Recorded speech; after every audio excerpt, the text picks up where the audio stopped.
कथा को सुनने मात्र से ही सुख, सौभाग्य और धन की प्राप्ति होगी। आपसे निवेदन है कि कथा को पूरा जरूर सुनें। कथा प्रारंभ।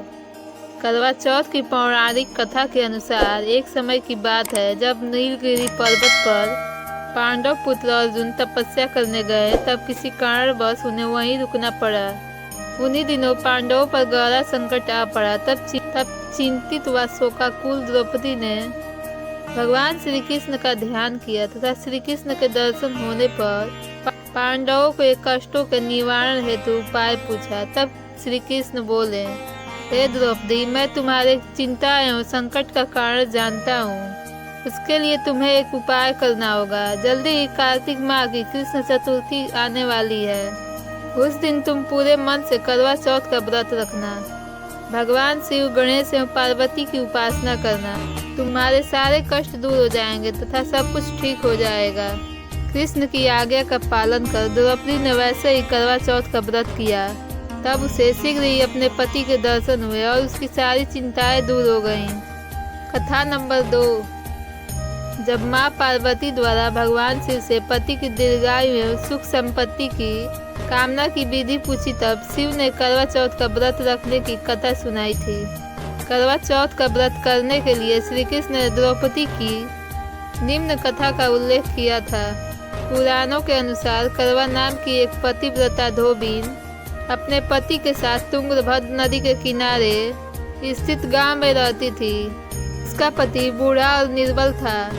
एक दिन जब वह नदी के किनारे कपड़े धो रहा था, तभी अचानक से एक मगरमच्छ वहां आया और धोबी के पैर अपने दांतों में दबाकर यमलोक की ओर ले जाने लगा। वृद्ध पति यह देखकर घबराया और जब उससे कुछ कहते नहीं बना तो वह करवा करवा कहकर अपनी पत्नी को पुकारने लगा।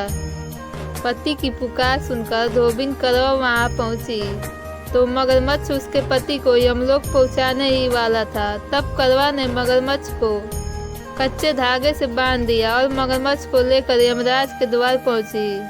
उसने यमराज से अपने पति की रक्षा करने की गुहार लगाई और साथ ही यह भी कहा कि मगरमच्छ को उसके इस कार्य के लिए कठिन से कठिन दंड दिया जाए, और बोली, हे भगवान, मगरमच्छ ने मेरे पति के पैर पकड़ लिए हैं।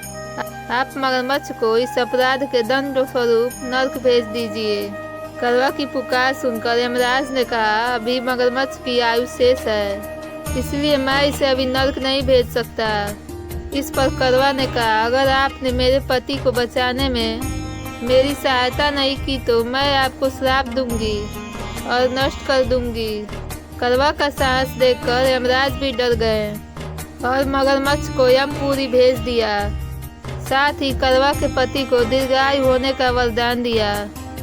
तब से कार्तिक कृष्ण की चतुर्थी को करवा चौथ का व्रत प्रचलन में आया। इस आधुनिक युग में भी महिलाएं इस व्रत को पूरी भक्ति भाव के साथ करती हैं और भगवान से अपने पति की लंबी उम्र की कामना करती हैं।